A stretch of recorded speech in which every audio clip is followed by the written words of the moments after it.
বঙ্কিম সিংয়ের ওপর প্রাণঘাতী হামলার 1 মাস পর গ্রেফতার অভিযুক্ত। হামলার পরে গা ঢাকা দিয়েছিল মূল অভিযুক্ত। বাগডোগরা থানার পুলিশ ঘটনার তদন্তে ওড়িশার ভুবনেশ্বর থেকে গ্রেফতার করে অভিযুক্তকে।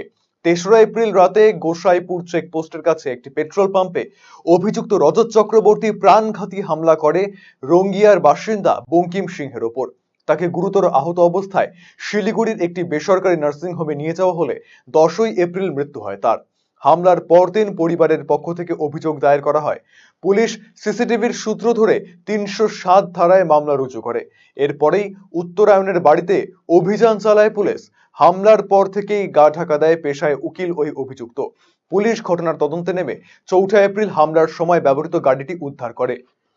10 এপ্রিল বঙ্কিম সিংহের মৃত্যুর পর 302 ধারায় মামলা দায়ের করে পুলিশ। অভিযুক্তের খোঁজে নামে বাগডোগরা থানার পুলিশ। এরপর মোবাইল ট্র্যাকিং করে শুক্রবার উড়িষ্যার ভুবনেশ্বর থেকে গ্রেফতার করে অভিযুক্ত রজত চক্রবর্তীকে। শনিবার উড়িষ্যার ভুবনেশ্বর আদালতে পেশ করে ট্রানজিট রিমান্ডে আনা হয় বাগডোগরা থানায়। রবিবার অভিযুক্তকে শিলিগুড়ির আদালতে তোলা হয়েছে।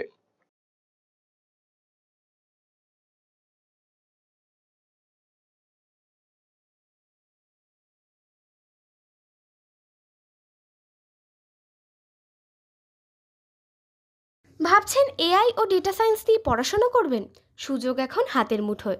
2024-25 শিক্ষাবর্ষে একাদশ ও দ্বাদশ শ্রেণীতে বিজ্ঞান বিভাগের বিভিন্ন বিষয়ের পাশাপাশি কম্পিউটার সায়েন্স, আর্টিফিশিয়াল ইন্টেলিজেন্স এবং ডেটা সায়েন্স পড়ার সুবর্ণ সুযোগ।